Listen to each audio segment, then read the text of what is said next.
दक्षिण नगरिया मैया पोखरा खनावे हो नगर के लोगवाना, हो नगर के लोगवाना।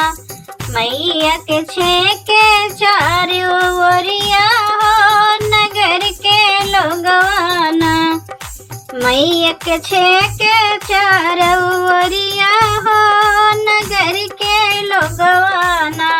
पोखरा उतारी मैया करया सननवा हो अड़रवा बैठी ना, ओ चौतरवा बैठी ना।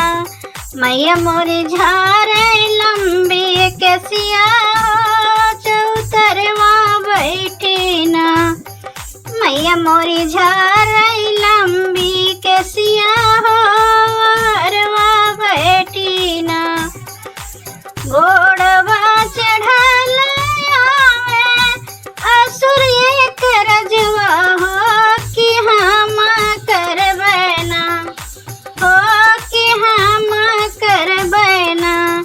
दुर्गा मैया से बियहवा हो कि हम करबै ना, दुर्गा माई से बियहवा कि हम करबै ना।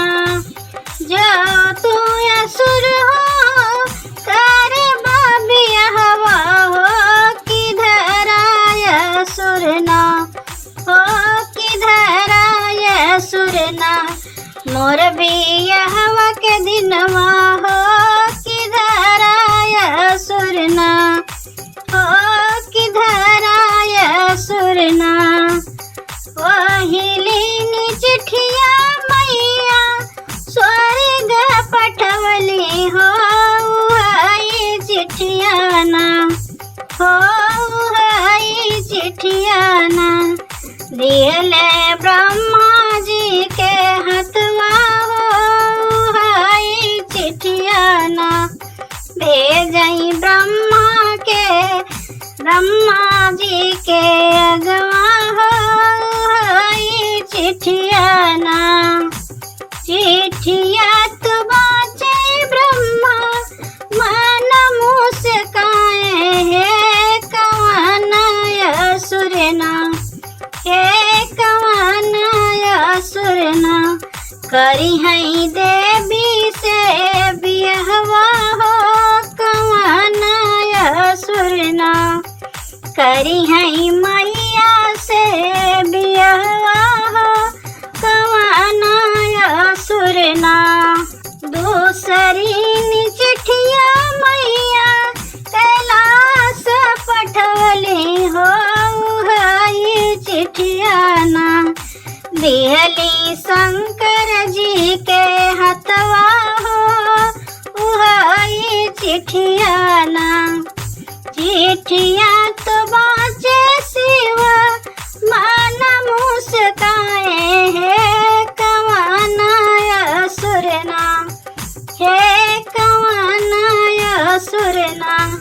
करी है मैया से बियहवा हो कवन असुर ना, करी है देवी मैया से बियहवा हो कवन असुर ना।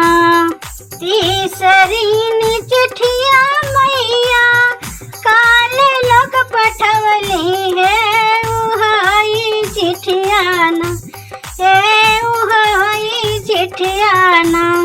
दिहली विष्णु जी के हथवा है उहाई चिठिया ना, हे उहाई चिठिया ना। चिठिया तो बाचे विष्णु मन मुस्काए हे कवन असुर ना। करी है मैया से बियहवा हो कवन असुर ना, करी है देवी से बियहवा हो कवन असुर ना। दुआरे पे मरली मैया आजन बाजन हो